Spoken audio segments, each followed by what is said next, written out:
every act that you do. It's every act that your extended arms of distributors or contractors do. Distributors at least have a vested interest with us when because we're working together. Imagine a contractor, most contractors want to buy the cheapest and put it in there. He has no, what you call, stake in this whole thing. But yet what he does affects your brand. Now, how are you to control that? It's a very strange situation that you are actually dealing with uncontrollable kind of factors and yet trying to build a brand. The first thing that happens, personal experiences, the contractor simply screws it up, he just puts it on there and walks away, and the customer picks up the end user. We never expected Grundfos to be like that. But who are you? Then we have to get all this and find out, because we don't know who he is. When you build brands, you have to also be very careful. We successfully, because Mr. Vijay Xavier was behind me from the day we started the company, we have stuck with them for all the advertising and communication, etc. Now, the situation is for Grundfos. The perception in people's minds is 5 times the size of Grundfos. Now, that's a very serious situation. We had a court case from Visakhapatnam when a person's pump failed after 5 years. He says, when I buy Grundfos, you cannot have failures. Now, imagine you go brand building this way and you're going to fall flat on your face because there's no way that you can match those expectations. So, it's a very important aspect that you also try to manage expectations in your brand and do not say some things which will build it to such an extent that you're in trouble. And when I ask the advertisers, this is the advertising community, I always like criticizing the people sitting in front of me, but they say it's like poetic license, advertiser's license. I said, don't bullshit me. Don't say lies there, or don't give sort of big words. Just be a little careful what you say, because it's nice to say this is the best soap in the world. Nobody's going to kill you for that. When you say this is the best product in the world and it fails after 5 years, they're still killing you for that. So it's a little difficult when you look at industrial products. So like I said, every act should be in sync. Otherwise, we are in trouble. The reason why I'm saying all this, these are the pain points that we have, and you as the advertising industry, as the communication industry, should look at it in a little different fashion, because the normal tendency for every human being is to look from the inside. I have a very tough time to tell all my colleagues, don't look from the inside, look from the customer point of view. That's the only way you can then, even then you can't put on his shoes, but at least you will go a little closer to what they are thinking, because there's no way that they think the same way as we do. Because we have an emotional connect with our product, we have an emotional connect with our company, we know what we are talking of, we know the technical aspects of it. What does the customer know? He just picks up something because somebody recommended to him, like she said. Or the plumber got 100 rupees more, so he went and put that stuff in for our product. Or the guy who sells you any other industrial product, the tap or something like that, possibly he had some kind of connection somewhere and he did that. So this is the kind of situation that we are facing. A strong brand is important for any product or service, but there are differences in branding, especially industrial products. Okay, I think the sentence has stopped there. With consumer products, a strong brand can encourage the consumer to buy, remain loyal, potentially pay a higher price. But in B2B markets, it helps you get considered, it helps you be the preferred brand, but they don't necessarily buy it. Because what happens in an industrial market, there is not one decision maker. You go into an industry and you try to sell a product. The first point of contact is the purchase guy. What does he want? The cheapest price. He doesn't care one way or the other what your technical stuff is. Who uses this? The utility manager, the maintenance manager, the guys who are really taking care of it. What does he want? Not the cheapest, but the best, because otherwise he'll be called at 12 o'clock in the night, hey, something has failed. See, he wants this, good night's sleep. So what does he want? He says, I want the best. And then you have the persons who are paying for it. What do they want? They don't want to pay for it. Give me 90 days, 120 days, 150 days. So his decision making is based on payment terms. The other guy's decision making is based on the amount of money. The third guy's decision is based on what you call comfort. And above all this, if it's a large enough order, there's the boss of the division or the company, who perhaps is basing it on relationship. Now, one product, 4 or 5 stakeholders for decision making, and how do you communicate to all this? Because all their requirements are completely different. We did try out, I think, I don't know how many years ago, something called customized communication, where we released this ad for the same product in 4 different fashions, in 4 different, one was a purchase magazine, one was a magazine which go to the finance community, one was a corporate ad, and one was a trade ad which was read by the utility guys. And we tried this out for a year. How effective it is, I don't know. Brand tracking is an art which is not really sort of acquired a lot of finesse in this country, although you guys claim, I don't know. You have to sort of, so there must be some way of tracking brands and tracking the effect of what we do in the market so that we can tweak this in a better fashion. Now for industrial products, if you see, many products are identical. All you have to do is to walk up to, you can't walk up to, you go to Coimbatore and, or look at the ads of all the Coimbatore and Ahmedabad people.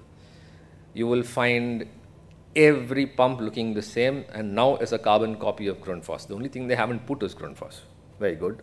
That's all right. That's their prerogative. Not only have they copied the product, now they have copied the documentation. You take the documentation, put it, remove your name. So what did we when we first started, we said reliability, or we said energy efficiency. All this was fine, lovely platform. Nobody else was there, we could prove it. Now everybody occupies the platform, they can't prove it, but the customer doesn't care. He doesn't have the time to ask you for proof because it's an industrial product. They want it on time, they put it there, and then after that everybody forgets about it. Now that platform is occupied. So what do you do next?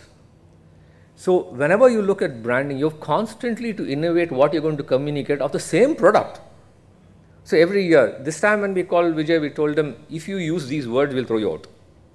You still communicate to the market, never use the word reliable, don't use the word efficient, don't use energy saving, but yet you communicate all this and communicate this. So this is a kind of pain point that we have, that how do we go about doing this? How do you go about being innovative about a product which is not exciting? It doesn't excite anybody. I mean, if you want to buy a piece of pipe, does it excite you? I mean, it doesn't. I have another story to tell. I go to this contractor who buys our sophisticated pumping systems, and he says, your price is too high. I say, compared to what? Compared to this. But how can you compare? He says, no, that also gives water. It gives the water at the same pressure. I had to sort of, I can't argue with that. I mean, it does. Everything does the same job. But I saw his wrist. There was an omega on it, and I were a citizen. I said, fine, your watch for mine. He said, why? It does the same job. It tells you the time. Why are you buying an omega at 150 times the price of a citizen? Then he said, he stopped. I said, it's the same thing. You're paying for my brains. You're paying for the lack of headache that you have because we put my stuff. You're paying for all the services that I can give you. So you need to do it. But it's very, very difficult. It's no way that customers understand this. Whereas when you buy a car, you always aim for that larger car. You always aim for that little extras. It doesn't matter if it pinches your pocket, but you would. But when you take an industrial product, all that flies out of this thing. Even though it makes sense, even though you can see that by buying this, perhaps the cost of ownership or the life cycle cost is far lower, and perhaps you would save money over the 5 years of its operation, you still don't make that call. So how does the brand convey this? Again, we need to have sort of a lot of things. We try a lot of things. And some of the things is, like I said, defense against price competition. We start off with a price. Somebody copies, lowers the price. To a person buying it, he says, why should I buy? I can get it at 30% cheap cost. I said, okay. So we need to wait, build the brand, and wait for 2 cycles, hoping that thing would fail because it's got an unreasonable price, and for them to come back. So you're fighting things in a very funny fashion. You perhaps lose time, and you have to have a very broad outlook over maybe a few years before you think you can sort of do something, which is not the case with some of the consumer products. I mean, you go in, out of the market, you probably get out of the market also quickly if it doesn't work. Because you can change the shape or you can change the color. It still does the job. if the cola is not the cola color, you can make it white or pink or green or whatever it is, whatever is acceptable. You could change it. But that's not the case with industrial products. It has a lot of engineering behind it, and especially if it's going to an OEM market, all those things are frozen. And this is the situation we face. So what do brands do? It creates trust and confidence in the industrial market. And it has have to come to symbolize a strong and ongoing relationship between customers and suppliers. It's a kind of a bond. What we do with the brands is that we try to build a larger contact base with customers. It's not sales to purchase. We look finance to finance, purchase to purchase, production to production.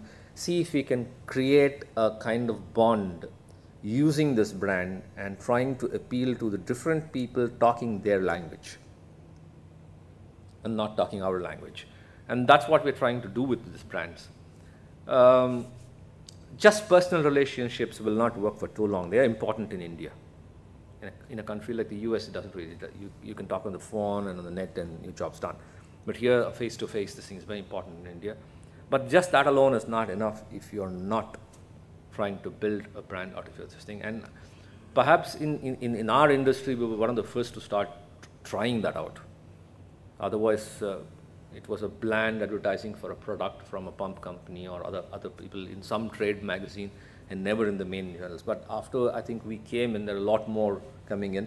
So you guys should be happy that you're getting better business. And the publication should be happy that they are getting better business. Challenges, I've spoken about some of these. How to ensure that the business rises above the marketplace or commoditization to enjoy the, when I say marketplace, the competition, to enjoy margins and the premiums. How not to commoditize this? Invariably, what happens when you start over a period of time of the life cycle of the product, it becomes a commodity if there's no special niche area that you're in. If everybody is doing it, it just becomes commodity. I was asked by one of the guys in Hyderabad, one of the pharma companies, why should I pay you so much? I pay your competitor by the kg. I mean, imagine selling a manufactured product by the kg. Oh, it weighs so much? I said, if you are paying by the kg, then why don't you go to the kabadi wala and buy it from him? No, he'll also sell you by the kg. You have to somehow communicate to the market, to the buyer, that you are paying for somebody's brains. My pump may be half the weight, but it saves you half the energy. You're better off buying my pump by paying a little more. It's the same thing with the other products. I say pump because I'm in that business. It's easier for me to sort of, when I talk about any industrial product. Personally, I'd rather pay more for something which takes my headache off and which is reliable, which runs for a long time, and just saves me some energy. And if the life cycle cost is lower, that's what I look for. So branding is an effective competitive strategy in industrial markets. A strong brand blocks out competitive penetration for quite some years. And then you have to sort of reinvent yourself. But the main issue here is how to prevent commoditization of the product that you sell. If it becomes a commodity like rice, or even today they're trying to brand rice, I'm very interested in seeing how this works out, how this pans out. Why is one brand rice you pay more for the other brand if it tastes the same and if it looks the same? What is the attributes they're bringing in? But otherwise, a commodity, I mean, dal or rice, what would you sort of? It's the same thing. It's just a commodity. You look at price, it's a commodity, you pick it up and you come away. Or you buy, let us say, pig iron.